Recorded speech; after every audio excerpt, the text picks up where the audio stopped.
भाई जो गुरु बचन पे डट गे, कट गे फंद 84। अन्यथा बाद में फिर इस पहरे को, इस बीत चुके समय को फिर रोओगे, पछताओगे। भक्ति मार्ग पर यात्रा, जब तक आध्यात्मिक ज्ञान नहीं तब तक तो जीव माया के नशे में अपना उद्देश्य भूल चुका था। और जैसा ऊपर बताया है कि शराबी नशे में जेठ के महीने की गर्मी में दिन के दोपहर के समय धूप में पड़ा पड़ा पसीने व रेत में सना भी कह रहा है कि मौज हो रही है। आज चाहे देश का प्रधानमंत्री हो या चाहे बहुत बड़ा कोई व्यापारी हो, आध्यात्मिक ज्ञान के बिना वो माया के नशे में चूर है। वो भक्ति और भगवान से कोसों दूर है। वो पैसा और राजपद उसे सदा का सुख नहीं देने वाला। वो पैसा और वो राजपद हो सकता है इस जन्म में तो उसको सुखी रखे, लेकिन भाई जैसे ही ये शरीर छूटेगा, वो मुकेश अंबानी, वो अनिल अंबानी, वो गौतम अडानी, वो धरती का राजा, भारत का राजा, अपना शरीर भी साथ लेकर नहीं जा पाएगा। अपना शरीर भी 2 मुट्ठी राख बन जाएगी उसकी बॉडी। उसके बेटा बेटी, भाई बंधु, रिश्तेदार, जवाई, उसकी अरबों खरबों की संपत्ति, उसका वो राज्य, सब कुछ यहीं रह जाएगा। भाई अकेला जाएगा यमदूतों के साथ में। और वो यमदूत भक्तिहीन प्राणी को लठों से मारते हुए लेकर जाते हैं, सूक्ष्म शरीर में मारते हुए। रास्ते में उसको खाने पीने के लिए भी कुछ नहीं देते हैं और उसे तांबे की जलती हुई धरती पे चलाया जाता नंगे पैर। अरे भाई और बहनों, गर्मी के महीने में हम लोग वैसे नंगे पैर बाहर नहीं निकल सकते। और जो व्यक्ति मनुष्य जन्म प्राप्त करके सतगुरु की भक्ति नहीं करता, राजपाट के नशे में चूर रहता है, धन कमाने के नशे में चूर रहता है, सुख सुविधाएं भोगने के नशे में चूर रहता है, उस व्यक्ति को मरने के बाद यम के दूत सूक्ष्म शरीर में तांबे की जलती हुई धरती के ऊपर नंगे पैरों लेके जाते हैं, लठों से मारते हुए। तो परमात्मा कहते हैं ये 4 दिन का राजपाट है, 4 दिन का ये माया का नशा है। उसके बाद गधे कुत्ते बनाकर ये धर्मराज तुम्हारी दुर्गति करेगा, दुर्गति। अगर इस दुर्गति से बचना चाहते हो तो सतगुरु की शरण में आ जाओ। अगर राजपाट भी है तो कोई बात नहीं, सतगुरु से उपदेश ले लो और फिर राजपाट भी करो तो नेक नीति और ईमानदारी से करो। किसी का बुरा मत करो, पक्षपात मत करो, ईमानदारी से भगवान से डरकर अपना राज्य करो, तो परमात्मा फिर तुम्हारी रक्षा करेगा। इसलिए सतगुरु की शरण मानव जन्म प्राप्त स्त्री पुरुष को करना अति आवश्यक है, चाहे वो राजा हो चाहे वो रंक हो। परंतु नशा उतरने के पश्चात उसे पता चलता है कि तू तो जंगल में पड़ा है, घर तो अभी दूर है।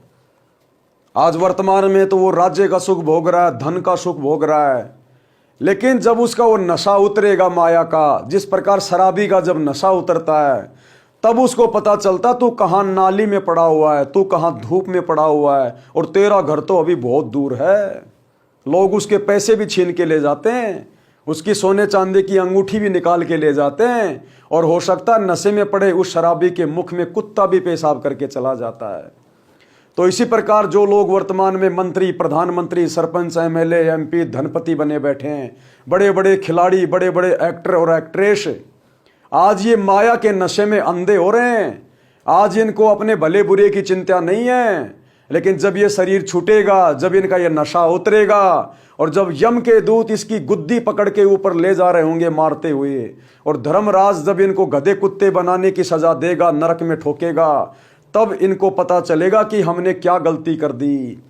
तो आज आप और हमारा सौभाग्य कि सतगुरु अपने ज्ञान के माध्यम से, सत्संगों के माध्यम से, अपने कर कमल से इतनी मेहनत करके आप और हमारे लिए इतनी मोटी मोटी अनमोल पुस्तकें लिखकर हमें समय से पहले जगा रहे हैं, चेता रहे हैं कि बच्चों मान जाओ, सुधर जाओ, एक बार सत्संग सुनना शुरू करो। तुमने बुराई भी इसी प्रकार से किसी की बातें सुनकर शुरू की है, और सच्चाई और अच्छाई भी तुम इसी प्रकार से किसी के सत्संग सुनकर ही शुरू कर सकते हो। जब नशा उतरता है तो पता चलता है कि तू तो जंगल में पड़ा है, घर तो अभी बहुत दूर है।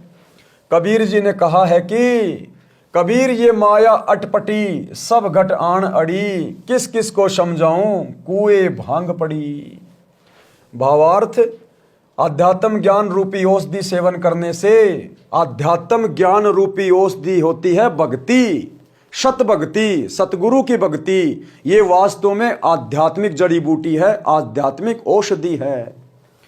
आध्यात्म ज्ञान रूपी औषधि सेवन करने से जीव का नशा उतर जाता है, फिर वह भक्ति के सफर पर चलता है, क्योंकि उसे परमात्मा के पास पहुंचना है। भाई, शरीर छोड़ने के बाद में जाओगे कहां? क्या कभी आपने विचार किया? जब मरोगे तो कहां जाओगे? कभी विचार नहीं करते। अरे, कोई व्यक्ति जब किसी दूसरे शहर में जाता है तो चलने से पहले यह विचार करता है कि मैं वहां कहां रहूंगा, कहां खाऊंगा, उस शहर में कहां मेरा ठौर ठिकाना होगा। वो व्यक्ति पहले ही सारी बातें सोचकर अपना बंदोबस्त करके चलता है। और हम ये शरीर छोड़कर जाते समय हम बिल्कुल भी चिंता नहीं करते, हम बिल्कुल भी कभी चिंतन मनन नहीं करते, विचार नहीं करते कि जब मेरा शरीर छूटेगा तो मैं कहां जाऊंगा, कहां मेरा ठिकाना होगा। तो ये बातें सतगुरु बताता है अपने सत्संग में कि मरने के बाद तू कहां जाएगा। अगर भक्ति नहीं करी तो धर्मराज के दरबार में जाएगा, फिर तू गधा कुत्ता बनाया जाएगा, नरक में ठोका जाएगा। और अगर पहले ही सतगुरु की भक्ति करेगा तो सतगुरु तुझे अपने विमान में बैठा के अपने सतलोक में, सचखंड में लेके जाएगा। वहाँ ना कुत्ता बनना, ना गधा बनना, ना वहाँ 84 में पड़ता, ना वहाँ बूढ़ा होना, ना वहाँ पर मृत्यु होती, ना कोई काम धंधा करना, ना कोई लड़ाई झगड़ा, ना कोई मन मुटाव। वहाँ अखंड सुख है। ऐसा ही तुम्हारा परिवार है, बाल बच्चे हैं, माता पिता हैं, सब कुछ है वहाँ पर। अध्यात्म ज्ञान रूपी औषधि सेवन करने से जीव का नशा उतरता है, यानी सत्संग सुनने से जीव का नशा उतरता है।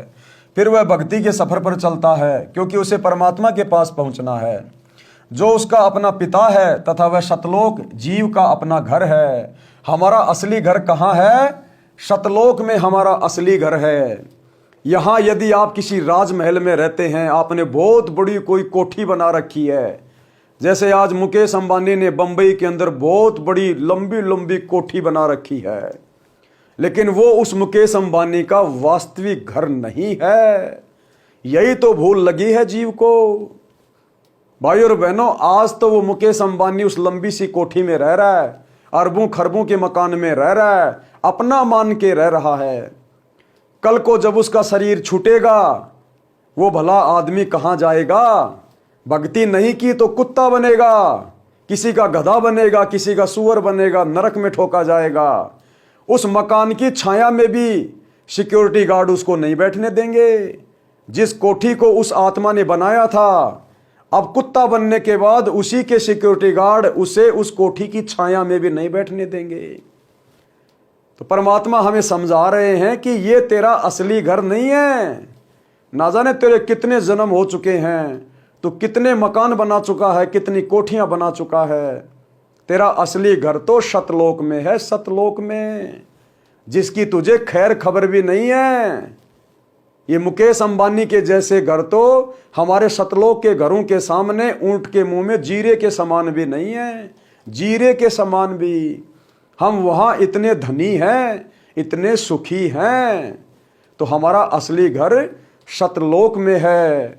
आज आप जी देखते हैं भाई और बहनों, रतन टाटा जी, जिनका कुछ ही समय पहले देहांत हुआ, इतनी बड़ी इंडस्ट्री के मालिक, टाटा कंपनी के मालिक, टाटा के नाम से ना जाने कितनी फैक्ट्रियां, कितनी कंपनियां, सैकड़ों की संख्या में उन्होंने खोल रखी थी, अरबों खरबों के मालिक थे, और अंत में खाली हाथ चले गए। खाली हाथ, पूरी तरह से भिखारी बन के गया, भिखारी। जो संपत्ति उसने पूरी जिंदगी यहां जोड़ी, दिन रात एक कर दिया। एक छोटी सी टाटा की गाड़ी भी साथ में नहीं लेके जा पाया, छोटी सी गाड़ी भी, इंडिका भी। खुद का शरीर भी यहीं छोड़ के जाना पड़ा, 2 मुट्ठी राख बन गया। तो यहां की संपत्ति तो लेके नहीं गया, तो यहां की संपत्ति से भी भिखारी बन के गया। और साथ में परमात्मा की भक्ति उसने की नहीं, सच्चे सतगुरु की शरण में वो आए नहीं, तो भक्ति धन भी उनके पास में नहीं, भक्ति के नाम पर भी बिल्कुल भिखारी बन के गया, खाली हाथ गया। और आगे परमात्मा फिर क्या बताते हैं, भाई फिर पाछे तू पशुआ कीजिए, दीजिए बैल बनाए, और 4 पहर जंगल में घूमे, तेरा तो ना पेट भराए। अब क्या होगा उस आत्मा के साथ में जो भक्ति से खाली गया? भक्ति धन 1 रुपया भी नहीं ले गया। अब धर्मराज उसको 84 लाख योनियों में डालेगा, नरक में डालेगा। वहां पर परमात्मा ये नकली संपत्ति नहीं देखता कि पृथ्वी पर तू बहुत बड़ा राजा था, बहुत बड़ा तू कंपनी का मालिक था, बहुत बड़ा तू धनाढ्य व्यक्ति था। इस बात की वहां पर कोई वैल्यू नहीं है किसी भी प्रकार की। परमात्मा तो भक्ति धन देखता है कि कुछ भक्ति कमा के लाया क्या, और भक्ति के नाम पर हम दोनों हाथ खाली करके खड़े हो जाते हैं। फिर हमसे परमात्मा नाराज होता है और फिर हमें पशु योनि में भेज देगा। तो आज वो रतन टाटा जी जिनके नाम पर यहां पर फैक्ट्रियां चल रही हैं, वो रतन टाटा जी जिनके नाम से यहां पर गाड़ियां बन रही हैं, अब वो रतन टाटा जी भक्ति के नाम पर खाली हाथ गए हैं। हो सकता है थोड़े बहुत दिन जितना भी उन्होंने दान धर्म किया है, क्योंकि दान धर्म जो करता है परमात्मा वो रखता नहीं है। देते को हरि देत है जहां तहां से आण, अण देवा मांगत फिरो शायब सुने ना कान। तो जितना उसने दान पुण्य किया होगा, कोई अच्छे कर्म किए होंगे, उसका प्रतिफल तो उसको जरूर देगा परमात्मा। और उसके प्रतिफल में हो सकता है परमात्मा उसको 10 वर्ष, 50 वर्ष, 100 वर्ष उसको वहां पर स्वर्ग में रखे, बढ़िया बढ़िया उसको सुविधा प्रदान करे। लेकिन जैसे ही उसका वो दान पुण्य का प्रतिफल समाप्त होगा, फिर तुरंत उसको वहां से हटाकर नरक में भी डाला जाएगा। और नरक बहुत लंबे समय तक भोगेगा प्राणी, क्योंकि भक्ति की नहीं। उसके बाद फिर 84 लाख योनियों में डाला जाएगा। फिर वही रतन टाटा जी कुत्ते बनकर अपनी ही टाटा की गाड़ियों के नीचे बैठे होंगे पैर पसार के। ये है इस काल का भयंकर षड्यंत्र, भयंकर षड्यंत्र, जिससे ना तो हमारे आचार्य शंकराचार्य परिचित हैं, ना कोई धर्मगुरु परिचित है। इसका परिचित केवल एक ही होता है पूरी सृष्टि में, सतगुरु। और सतगुरु आकर फिर हमें हमारे उन्हीं धर्मशास्त्रों से, गीता, वेद, कुरान, पुराण, बाइबल, कुरान शरीफ, कुरान मजीद, इन सभी धर्म ग्रंथों से उंगली रख रख के बताता है कि देखो यहाँ ये लिखा हुआ है, यहाँ ये लिखा हुआ है। जो भक्ति नहीं करता उसके साथ ये बनेगी, और जो भक्ति करेगा वो ये सुख प्राप्त करेगा। इसलिए सतगुरु के सत्संग सुनना अति आवश्यक है। यात्रा पर चलने वाला व्यक्ति सारे सामान को उठाकर नहीं चल सकता, केवल आवश्यक सामान लेकर यात्रा पर चलता है। इसी प्रकार भक्ति के सफर में अपने को हल्का होकर चलना होगा। और भक्ति के सफर में हल्का होकर कैसे चलेंगे? जिस प्रकार किसी व्यक्ति को 100-200 किलोमीटर की लंबी पैदल यात्रा करनी है, तो वो व्यक्ति समझदारी दिखाता है, वो ज्यादा वजन लेकर नहीं चलता। उसको पता है कि लंबा सफर है, ज्यादा वजन होगा, मैं चल नहीं पाऊंगा। वो उतनी सामग्री साथ में लेगा जितनी आवश्यक हो सफर में। और जब हम भक्ति के सफर पर चलते हैं, सतगुरु से उपदेश लेकर भक्ति पे लग जाते हैं, तो हमारा भक्ति का सफर शुरू हो जाता है। और भक्ति के सफर में अनावश्यक बोझ होता है संसार की व्यर्थ की परंपराएं, संसार की व्यर्थ की कुरीतियां। जैसे बिना ज्ञान के हम अपने बच्चों की शादी करते हैं, विवाह करते हैं, देखा देखी में लाखों करोड़ों रुपया बर्बाद कर देते हैं समाज में मान बढ़ाई के लिए। ये व्यर्थ की परंपरा, व्यर्थ का बोझ है। भक्ति मार्ग में आप इस प्रकार के आडंबर करके आगे नहीं बढ़ सकते। अरे 2 बच्चों का संस्कार परमात्मा ने जोड़ा हुआ है। अगर हम ये आडंबर नहीं करेंगे, दिखावा नहीं करेंगे, तो भी उन बच्चों की शादी हो सकती है। क्या आजकल कोर्ट में शादियां नहीं होती? कोर्ट में क्या दिखावा होता है, क्या आडंबर होता है? ना पंडित, ना घोड़ी, ना बैंड बाजा, ना कोई हलवाई, ना कोई डीजे बजाने वाला, ना कोई लेने वाला, ना कोई देने वाला। दोनों लड़के लड़की अपना अंगूठा लगाते हैं, साइन करते हैं, और दोनों की शादी हो जाती है। अरे जब ब्रह्मा विष्णु महेश की शादी हुई, उस समय दुर्गा जी ने समुद्र मंथन में 3 लड़कियां निकाली। ब्रह्मा जी के लिए सावित्री, विष्णु जी के लिए लक्ष्मी, और शंकर जी के लिए पार्वती। और कहा बेटो जाओ और अपना घर बसाओ। अब बताओ, उस समय ब्रह्मा विष्णु महेश की शादी जब उनकी माता दुर्गा ने की, तो कौन वहाँ डीजे बजा रहा था, किसने वहाँ पर हलवाई का काम किया, कौन उनकी बारात में गया था, कहाँ से सोने चांदी के गहने बनवाए गए थे। कोई आडंबर नहीं, कोई पाखंड नहीं, क्योंकि वचन से हम एक दूसरे के बनते हैं, वचन से। तो भक्ति मार्ग में हमें इन आडंबरों से दूर हटना पड़ेगा। साथ में जितने भी त्योहार हैं, होली, दिवाली, मकर संक्रांति, ये त्योहार हमने नहीं मनाने होते हैं, क्योंकि हमने फिर इन त्योहारों के मनाने के पीछे की असली वजह का पता चल जाएगा। आज समाज में भाई बहन दीपावली मनाते हैं, दीपावली। अरे दीपावली क्यों मनाई जाती है, उसके पीछे क्या राम कहानी है, क्या वजह है, 99% हिंदुओं को नहीं पता इस बात का। केवल व्रत की परंपरा का निर्वाह कर रहे हैं, व्रत की परंपरा का लकीर पीट रहे हैं। श्री रामचंद्र जी की पत्नी सीता को लंका का राजा रावण उठाकर ले गया था। 10 साल तक सीता रावण की कैद में रही, नौलखा बाग में। गर्मी, सर्दी, बरसात, भूख, प्यास उसने सहन करी। अंत में सुग्रीव की मदद से श्री रामचंद्र जी रावण को मारकर और सीता जी को वापस अयोध्या लेके आ रहे थे। उन दिनों अमावस्या की रात थी, अमावस्या की रात, यानी चंद्रमा नहीं उदय था। उस समय अमावस्या की रात थी, अंधेरी रात्रि थी। अयोध्या वासियों ने सोचा कि हमारे श्री रामचंद्र जी, हमारे युवराज 14 साल के बाद अपनी पत्नी को लेकर अयोध्या में आ रहे हैं, हमने उनका स्वागत करना चाहिए। तो सभी अयोध्या वासियों ने, क्योंकि उस समय लाइट तो हुआ नहीं करती थी, सभी अयोध्या वासियों ने घी के दीपक जलाए, घी के दीपक। और घी के दीपक जलाने से वातावरण शुद्ध होता है। तो श्री रामचंद्र जी के स्वागत के लिए उस अमावस्या की रात में अयोध्या वासियों ने दीपक जलाकर उनका स्वागत किया था। उन्होंने कोई पटाखे नहीं फोड़े थे, कोई बारूद से वातावरण को प्रदूषित नहीं किया था, तेल के दीपक नहीं जलाए थे, केवल अपने राजा के स्वागत के लिए घी के दीप जलाए थे। और 2 साल के बाद जब सीता जी को श्री रामचंद्र जी ने एक धोबी के कहने पर वापस अयोध्या से जंगल में निकाल दिया था, तो इस दुख में पूरी अयोध्या नगरी डूब गई थी। और उसके बाद किसी ने भी दीपावली नहीं मनाई, यानी वो दिन नहीं मनाया जिस दिन श्री रामचंद्र जी लंका से सीता को वापस लाए थे। अरे 2 साल के बाद तो त्रेता युग में अयोध्या वासियों ने भी दीपावली मनाना छोड़ दिया था। और हम मूर्ख प्राणी आज भी उस सांप की लकीर को पीट रहे हैं, उन व्यर्थ की परंपराओं को अपने ऊपर बोझ रूप में लाद रहे हैं। और आज दुनिया भर का प्रदूषण, आज दीपावली के दिन जितनी शराब बिकती है बाकी दिन नहीं बिकती। आज दीपावली के दिन जितने जीव हत्या होती है, जितने बकरे मुर्गे खाए जाते हैं, उतने बाकी दिन नहीं खाए जाते। तो आज हमने ये पाखंड शुरू कर दिया, ढोंग शुरू कर दिया। हमें इन त्योहारों के पीछे की हकीकत हमारे किसी भी धर्म गुरु ने नहीं बताई।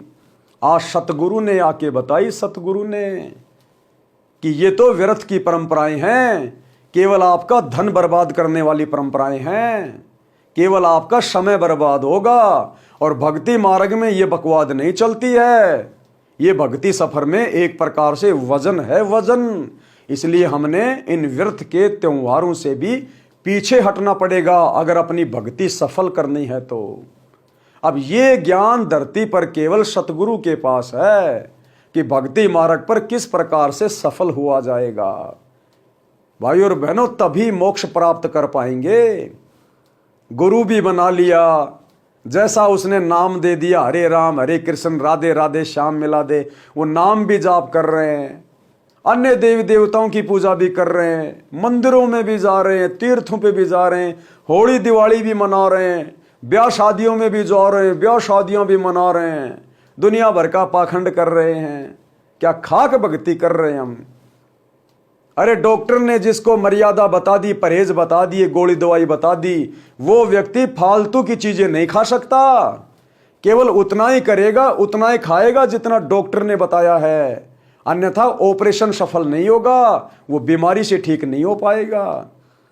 तो भक्ति मार्ग पर जो सतगुरु हमें भक्ति बताए, जो मर्यादा बताए, जो परहेज बताए, यदि हम उनमें रहकर नहीं चलेंगे तो हम कभी भी भक्ति मार्ग पर मोक्ष प्राप्त नहीं कर सकते। और यदि मोक्ष प्राप्त नहीं हुआ तो गधे कुत्ते के शरीर तैयार हैं, तैयार। धर्मराज का नरक तैयार है। जलती हुई अग्नि के कुंड में डाले जाएंगे, कीड़ों के कुंड में डाले जाएंगे, मवाद के कुंड में डाले जाएंगे। यमदूत भाले मारेंगे चाहे कहीं भी लोगों शरीर में। ऐसे ऐसे कष्ट भोगने को मिलेंगे। फिर अगर सतगुरु की बातों पे यकीन नहीं है तो भाई अपना गरुड़ पुराण उठा के देख लेना, वो तो सतगुरु ने नहीं लिखा।